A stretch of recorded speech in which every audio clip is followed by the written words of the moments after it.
Bonsoir à toutes, bonsoir à tous et bonsoir Denis Lavant. Et bonsoir. Oh là, ça c'est joli, ça fait plaisir. Ouais.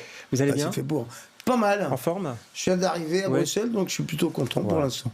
Ça va, il pleut comme d'habitude, donc tout va bien. Ouais, ça sert à quoi, mais à Paris, il fait pas meilleur. Non, c'est pas terrible. On va commencer par 3 petites questions, Denis, si vous voulez bien. 3, d'accord. Ouais.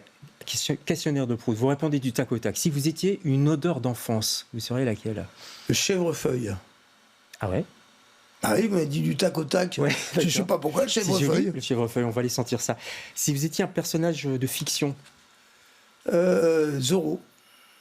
Ah ouais, d'accord. Bah oui, mais je sais pas. C'est un héros de votre enfance, j'imagine. Ouais, je sais pas. Ouais. J'ai pas réfléchi, vous me dites de pas réfléchir. Allez, on continue tac au tac. Si vous étiez un endroit sur la Terre. L'Australie. D'accord. Beau tac au tac aussi, pas mal. Ouais. Australie, Zorro, chèvrefeuille. Voilà, c'est que ça va. J'ai gagné? Non. Vous avez gagné le droit de rester pendant 13 minutes. Et vous êtes ici pour parler de théâtre. On va parler de fin de partie. Vous le jouez en ce moment au Martyr. Vous êtes l'invité de LCR ce soir.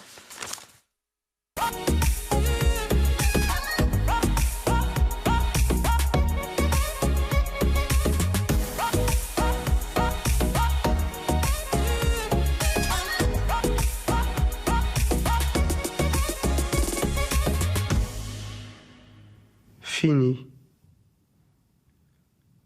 C'est fini. Ça va finir. Ça va peut-être finir. Mon père, ma mère, mon chien. Tout est absolu. Plus on est grand et plus on est plein et plus on est vide. Je te quitte. Ça avance. Je vous ai vu réciter le texte, évidemment, vous connaissez par cœur. Ça fait longtemps que vous jouez quand même, hein? Alors, ça va faire 3 ans, je crois, qu'on l'a créé. Vous en laissez pas? 2 ans et demi. Non, en fait. C'est ça qui est merveilleux dans les grands textes, c'est... ça fleurit sans cesse. Ouais. On découvre à travers les représentations. Pourtant, on a dépassé la 100e, je crois. Ouais. Ce qui est assez rare. Ah bah ouais. C'est rare que je joue un texte aussi longtemps. Et ça a été créé à Avignon. Hein. Ouais. Et c'est marrant parce que si pendant la bande-annonce, votre visage est apparu et vous avez dit « Ah non, je veux pas me voir, je veux pas me voir ». Vous n'aimez pas vous voir, les acteurs, ils adorent se voir, ça. Non.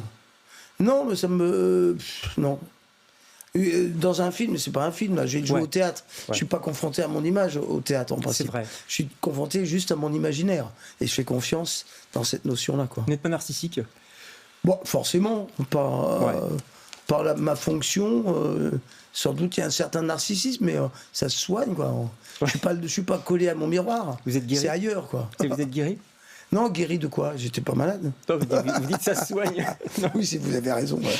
J'ai envie de vous appeler Clove. Allez-y. Allez-y. Ouais. Et vous savez pourquoi? Parce que c'est tellement vous. C'est même troublant, je trouve. Ça en est troublant. On a l'impression que Samuel Beckett, dont on va voir d'ailleurs le portrait, l'a écrit pour vous, a écrit ce personnage pour vous dans Fin de partie. Vous voyez ce que je veux dire? Pourtant je ne connaissais pas avant, mais c'est pas grave. Non. Mais bon, mais je veux bien le croire parce que c'est un rôle. Je l'ai abordé tard dans ma vie de comédien, si on veut. Mais j'y pensais dès le début. Pourquoi? J'étais encore aux écoles de théâtre, à l'ENSAT, au conservatoire à Paris, et je me récitais. Avec un copain, on se récitait des bouts de Fin de partie. D'accord. Comme ça, et forcément, moi je voyais Clove. Jamais j'imaginais jouer Ram, par exemple, qu'interprète merveilleusement Frédéric Lesgens. Ouais. Mais Clove, c'est un rôle taillé pour moi, quoi, que j'aime beaucoup. C'est un bouquin que vous avez découvert, enfin un bouquin, une pièce que vous avez découvert très tôt, alors? Ouais. Beckett, j'ai plongé dedans très très jeune. Qu'est-ce qui vous plaît dans Beckett? Parce que vous jouez plein de Beckett, hein? Ouais, on va être au 5e avec Jacques Osinski, parce que c'est avec le même metteur en scène qu'on a commencé. Et on va terminer cet été, terminer, c'est pas sûr, mais conclure quand même une bonne trajectoire avec En attendant Godot, qu'on va créer à Avignon cet été. Vous jouez qui dans En attendant Godot? À votre avis? Il faut se rappeler des personnages. Mais il y a Estragon, Vladimir, Pozzo et Lucky. Estragon. Ouais, bravo, bon coup. J'allais dire, vous avez la tête d'Estragon. Ouais.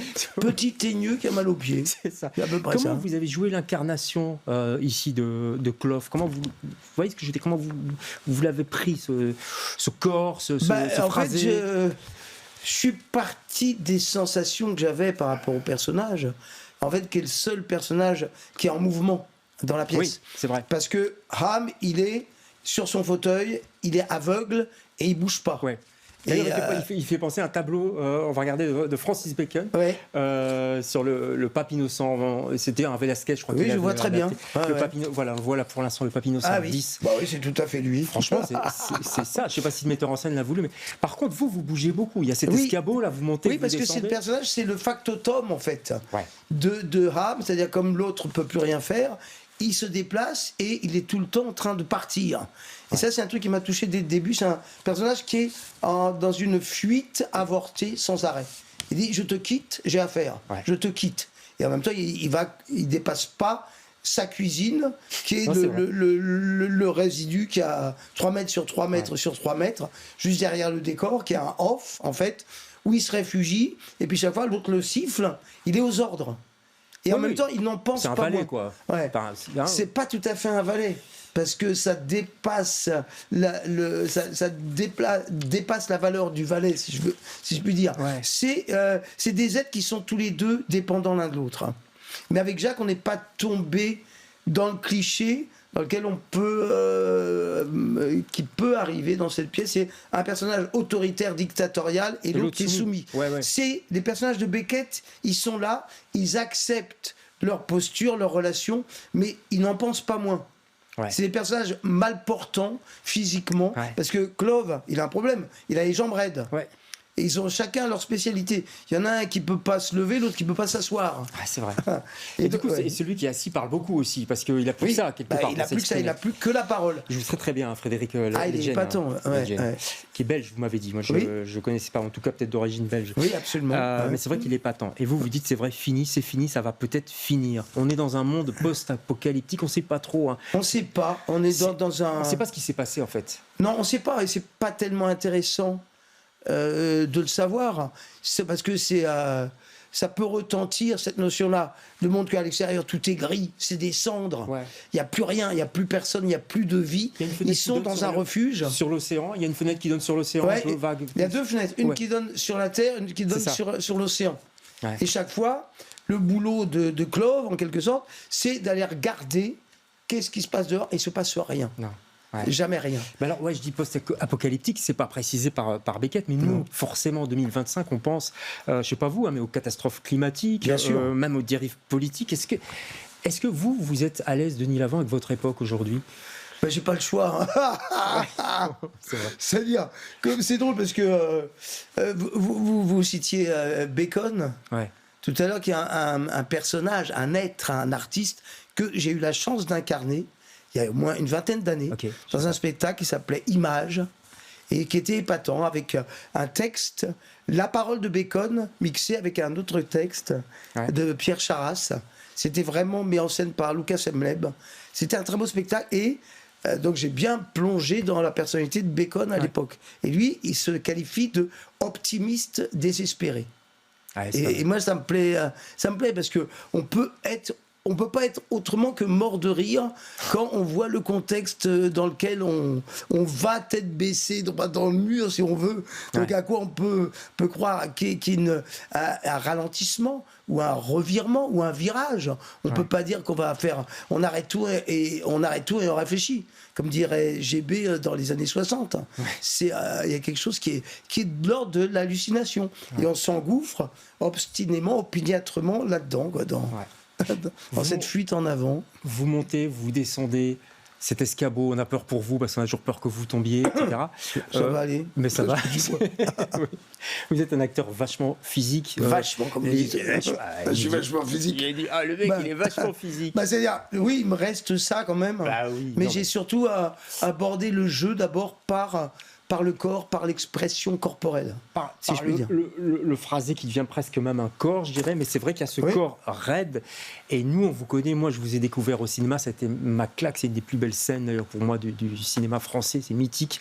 C'est la scène Modern Love, évidemment, de votre ami Léos Carax. On va se faire un tout petit extrait, pas toute la chanson, évidemment. Bien sûr, je vous en prie, ça je peux le regarder, c'est du cinéma.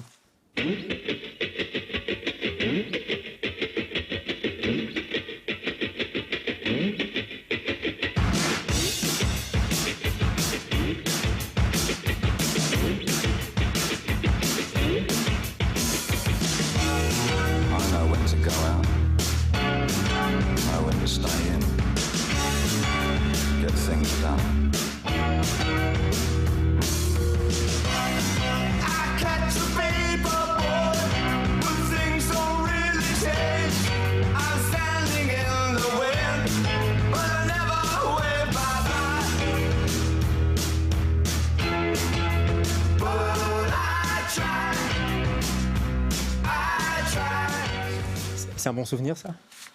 Bah, c'est forcément un bon souvenir. Mauvais sang, parce que c'était un film qui était dans une énergie, très très belle énergie, quoi. Enlevé comme ça, mais c'était pas de tout repos, quoi. Bah, attends, et ça, cette danse... C'est une prise, ça, ou il y a eu plusieurs prises? Non, 7 prises. 7 prises. Je m'en souviens très bien. Avec 2 faux départs. Donc c'était à rue de l'Ouest, vers Montparnasse, en plein hiver.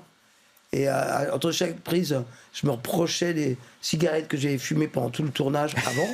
On était obligé de fumer pour masquer la buée dans les scènes. Mais bon, voilà, c'est sorti comme ça. Et c'est un chouette souvenir. Avec une grande amitié qui est née aussi avec Léos Carax. Vous êtes un homme fidèle, hein, puisque le metteur en scène... c'est pas moi, c'est lui. Oui, ou c'est lui. Donc vous êtes un homme fidèle. C'est lui qui vient me chercher.